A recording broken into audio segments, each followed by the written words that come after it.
Hey everybody, it's Christina Louise. Welcome to Parenting for a Peaceful Home. Today I am super excited to introduce you to my new friend, Zamira Jasworski. Did I say it correctly this time? Jazwierska.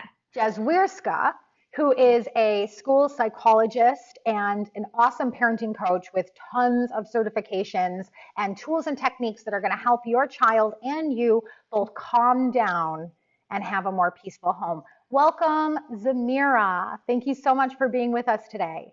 Thank you, Christina Louise. It's a pleasure to be here. Thank you. You're welcome. All right, so today we're talking about helping kids calm down, especially those maybe who their parents think of as anxious. You grew up with anxiety, is that correct?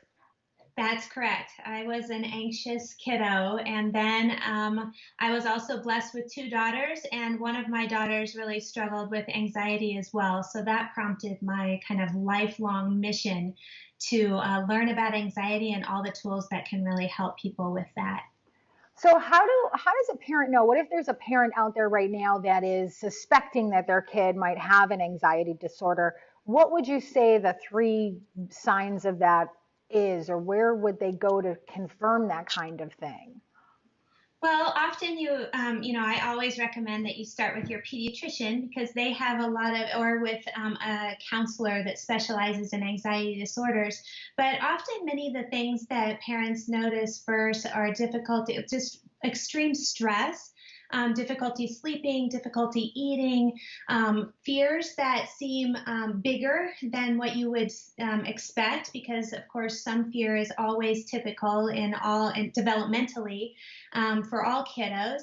But really, what we talk a lot about in the school system, and when I work with parents, is the functioning of the brain, which is known as executive functioning, and it's this part of the brain that's right behind your forehead that takes place in the prefrontal cortex. Just this part. But what I like to explain to parents is that it's the conductor of the orchestra of the brain. So all of the ability to regulate emotions, to be able to shift one task from one task to another with ease, to be able to initiate, to be able to sustain attention. All of that is your executive functioning, especially the emotional regulation. And when there are impairments or when there's a lot of anxiety, those abilities all go down.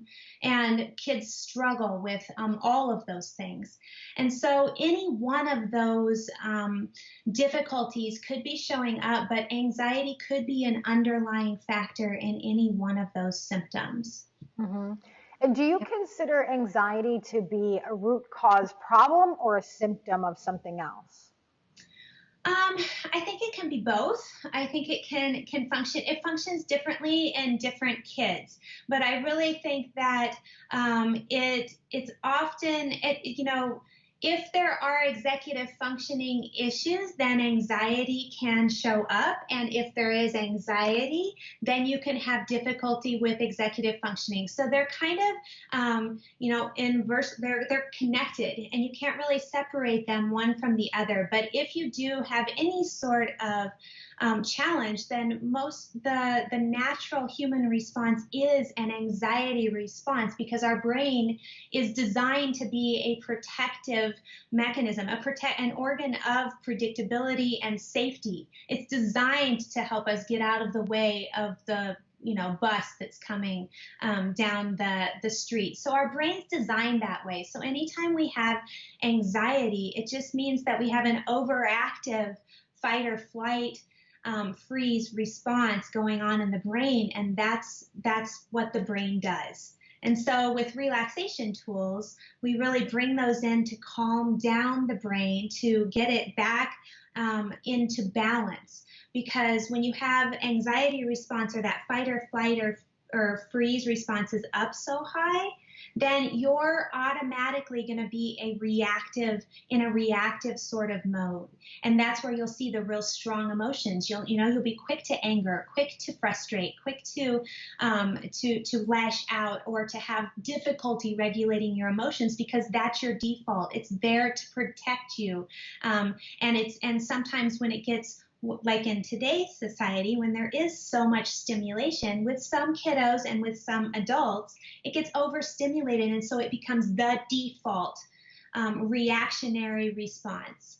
So that's when we need the tools to come back to center, to come back on board and bring the prefrontal cortex back into balance so that it can help us turn down that fight or flight response and turn up our ability for critical thinking and make it so that we have a choice in how we want to respond. That's what relaxation tools and mindfulness tools and all of the things that I teach parents and kids, that's what their function is. Yeah, I notice on your website there's tons of tools and techniques, but I'd like to invite you to bring through maybe something that the parents can do or can learn about right here during this interview and try with their kids to see if it helps bring their brain back into balance. Would you be willing to share something like that today? Absolutely. And there's so many there. I would invite you to kind of shop around because, not every tool works for every kid because we're all different and some resonate more than others. But there's one that's really popular with a lot of the kids that I work with, and it's called Doing Turtle. And it came from the concept of a sea turtle. There's a yoga pose, the child's pose, where it's kind of like you go into your shell and you bring your energy back to yourself. So that's what we teach kids. We teach them to do that self hug, bring your energy back into your shell, take a deep breath, and bring that fight or that focus right into the present moment so that they can breathe and become calm again. Often too, just that containment of our own energy, we need that feedback of that deep sensory pressure. It's very calming for the brain. And so that's part of this particular tool. So at school, we talk about doing turtle. If we start to get over activated and overexcited, then we say, oh, we're going to do turtle. And we pull our energy back into our shell. We take a deep breath and we really focus just within ourselves, until we're ready to swim and go with the flow again, right? Oh, I like that. I like that. Before we started the recording, you were talking about how kids very often are mirroring their parents. I'd love to bring that information through to the parents that are watching right now. Can you talk a little bit more about that too, please? Well, as how parents always say, well, do as I say and not as I do. I mean, some of us heard that growing up, and it's just a really popular thing out in the education system.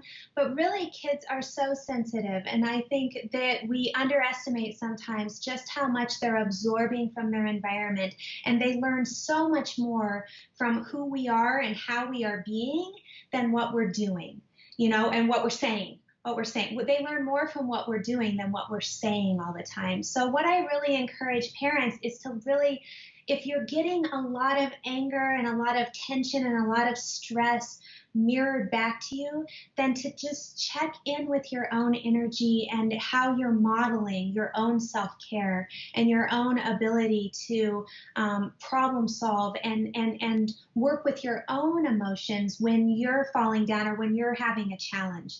So for instance, I often encourage parents that if you are, because we're human, right? We fall down, we make mistakes, and a lot of us are really stressed. I mean, families really have so much going on these days. They're so busy that we don't often model what happens when we fall down. And so kids don't get that problem solving ability out loud.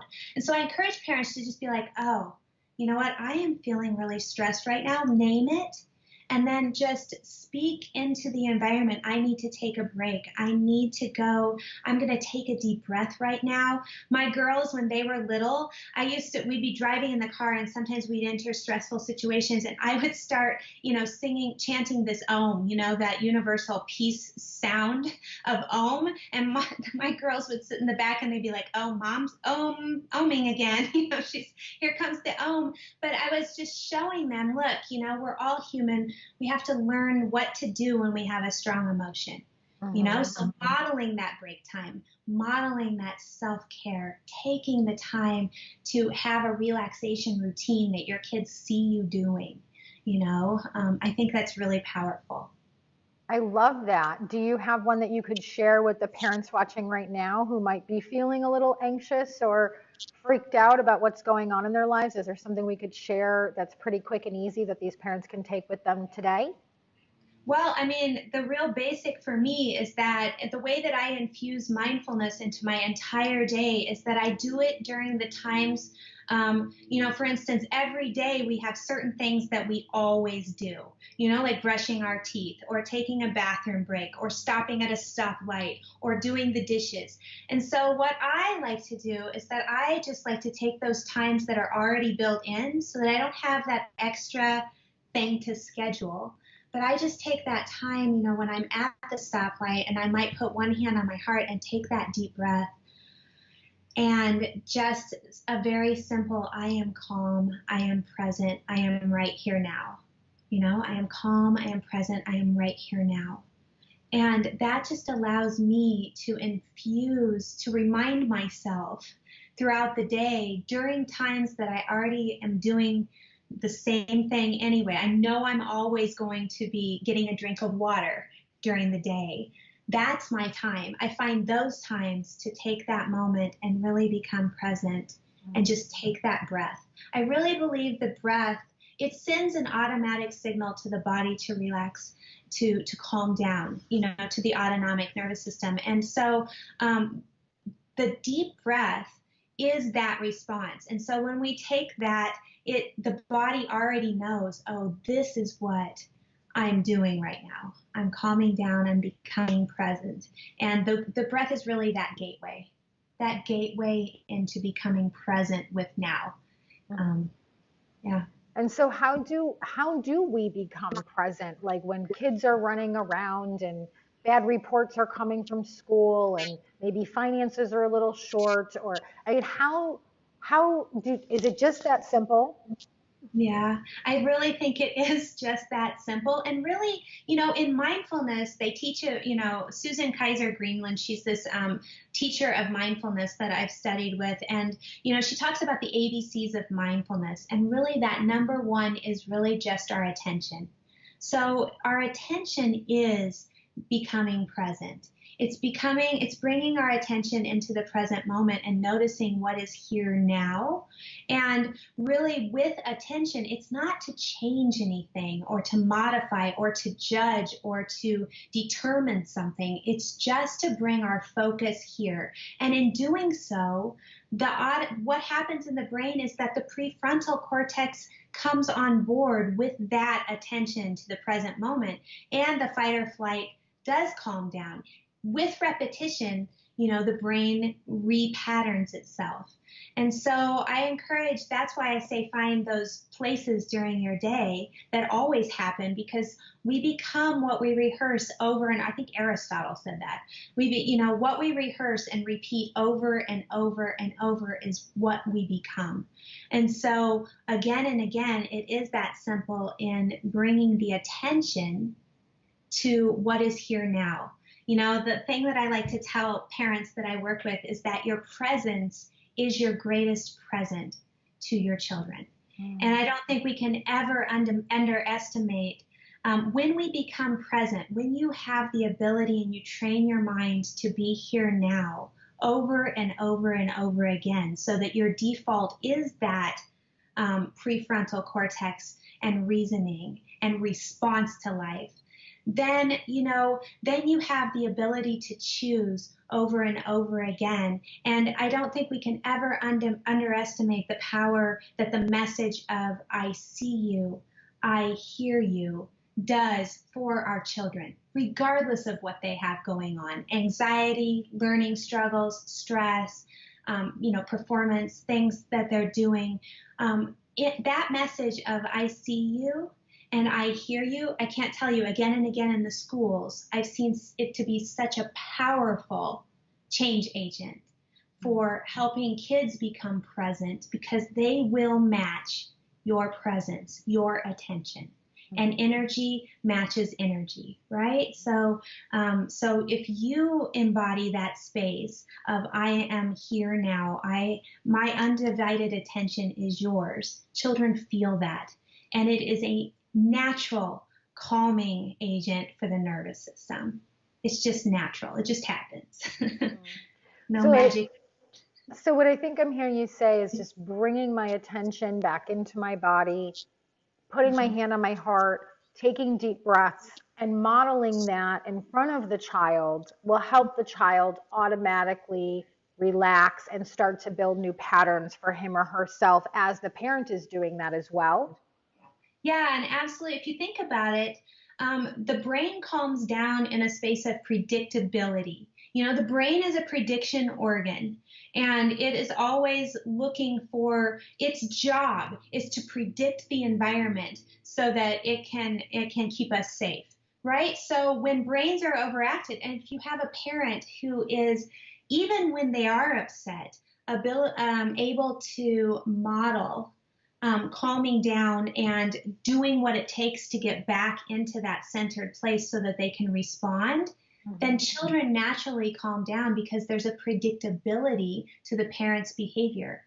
You know, when parents are stressed out, it's highly unpredictable, right? And so Mhm. naturally, as a kid, you don't know what to expect and you don't know what's behind door number two. And if you couple that with a sensitive nervous system, which some of us just inherently have, then it will automatically become on guard all the time, Mhm. because it doesn't know what's next. So it will always support the system for a parent to really do that self-care and do what it takes to bring their own brain back to a centered place so that they can model that for their child and their child can feel, oh, I can count on my parent to be there when there's emotional challenges going on.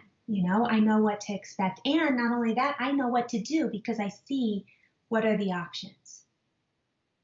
I love that. I love your approach to handling anxiety and these outbursts that happen. I mean, I'm so grateful for this time with you today, and I really feel like it's made a difference for a lot of people watching, and that the work that you're doing in the world is making a lot of difference for the families that you're touching. So thank you so much for doing this work in the Thank you. world. You have a free gift that you're giving away to our viewers today. Yeah. So why don't we talk about the benefits of your free gift? Well, if by visiting the page associated with just coming, then you absolutely can get a chapter for the Deep Breathing for Kids ebook, and in that has so many activities for teaching kids the deep breath and really practicing it with your child, so Hmm. that it helps not only the parent-child connection because you have something really constructive to do with your child to work on relaxation. And I always think that it's best to do that when you're in a calm state already, not when you're having the moment, so that when you do have the moment, then it eventually becomes that default. So when you're in a relaxed place, you can practice with your child all of these different deep breathing strategies because, and I always think parents are gardeners. So if we plant those seeds now, we don't ever know when they're going to grow, but we know that the child has them in there for when they may choose to use them at some later point. So as a parent, we just plant the seeds, plant the seeds, plant the seeds, and but we're not in charge of when they or how they grow. That's our job. We're just planting the seeds. So, Yeah. so the free gift is going to help these parents. Is it something that the parent and the child can do together, deep breathing together to calm down and relax? Yes, absolutely. What is special? Go ahead. I'm sorry. I would encourage it. Yeah. Actually. What a Yeah. special opportunity that would be for, I could just see the parent pulling their child up on their lap or making that space on the couch to sit down and how long do you think that something like that will take? Well, many of those activities, I call them 1 minute relaxers because you could do it Really? anyway. You could do it in the car, you could do it in the plane, you could do it on the way to school, you could do it in the bathroom when you're at Walmart and you're having a meltdown. Mm-hmm. You could do it anywhere because it really only takes 1 minute really to just practice a deep breath. It's a tool we always have with us. So then you don't also have to take a bunch of things with you because you always have your breath with you, right? So you don't have a Mm-hmm. bunch of supplies. you just work with what you have in the moment, and you can do it anywhere. That's Kids like that. awesome. Yeah, yeah, I love that. So, if you're watching, just go ahead and click the link below this video to receive that free gift and use it well and use it often because you and your children deserve to have peace and you deserve to be able to relax no matter where you are. And I just really know that relaxing, it goes against everything that we're taught in the world, right? Like the world teaches us to go, go, go and rush, rush, rush and check all the boxes on our to-do list. And so the information that you're bringing through and that we're bringing through in this video and in this entire event is really like it's counter to what everything in culture is telling us. But I've got to ask these parents, like, it's not working, right? So definitely click the link below this video, grab that 1 minute breath exercise, practice it with your child, and look forward to more. You've got tons of free gifts that you're going to send them. Once they get the first one, you're going to enable them with the opportunities to receive even more. And I just want to encourage everybody to use them often and just see what happens and see how your life changes and see yourself change and the environment of your home change as a consequence of using this free gift and the others that Zamira has for you. So Zamira, is there anything else that you want to say before we close? No, I just wish everyone many peaceful moments and happy relaxing with your child. Awesome. Thank All you right. so much. You're welcome, Zamira. Thank you. And thank you all for watching. And I'll see you guys tomorrow with another awesome video.